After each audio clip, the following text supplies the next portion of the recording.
Et pour bien comprendre ce qu'il se passe, Karine Durand est avec nous. Karine, vous êtes journaliste scientifique spécialisée dans les phénomènes extrêmes. C'est la saison des tempêtes extratropicales qui sont plus ou moins nombreuses chaque année. Comment Ciarán est-elle arrivée chez nous et pourquoi ?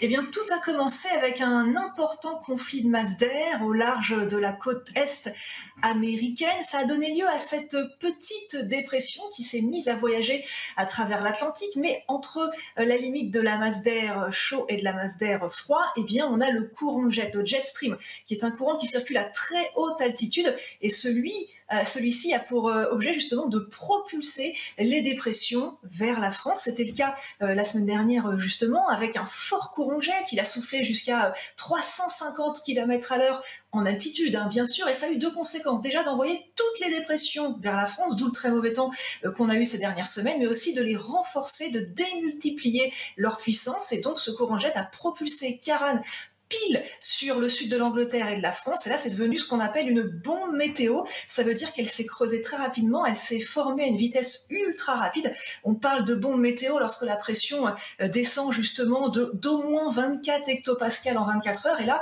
par exemple, la pression a perdu 30 hectopascales en l'espace de 8 heures. Donc, ça a donné lieu à une dépression explosive juste au moment d'arriver sur les côtes du nord-ouest de la France. Alors 207 km/h en Bretagne, des rafales actuellement de plus de 100 km/h chez nous en Belgique. Karine, comment on en arrive à une telle puissance ? Eh bien, on pense que pour Ciarán, le fait qu'elle soit devenue si violente, et même encore plus que ce qu'on prévoyait, notamment sur le Finistère, ce serait lié à ce qu'on appelle un sting jet. Le sting jet, c'est une forme particulière de ce courant de jet, justement. Sting, c'est la queue de scorpion, parce que ça y ressemble. Et en fait, ça se caractérise par le fait que sous certaines dépressions, on a un très fort dynamisme dans l'atmosphère, et cela rabat de forts courants vers le sol. En fait, ça rabat de l'air sec de manière ultra violente vers le sol. C'est très bref, ça ne dure pas bien longtemps, c'est juste au début en général. A priori, ce serait ce qui se serait passé sur la pointe bretonne, sur la pointe du Raz, avec la présence de ce sting jet qui a donné lieu à des vents de plus de 200 km/h, mais juste à ce moment-là, parce qu'après, c'est quand même descendu d'un cran, mais c'est resté très violent.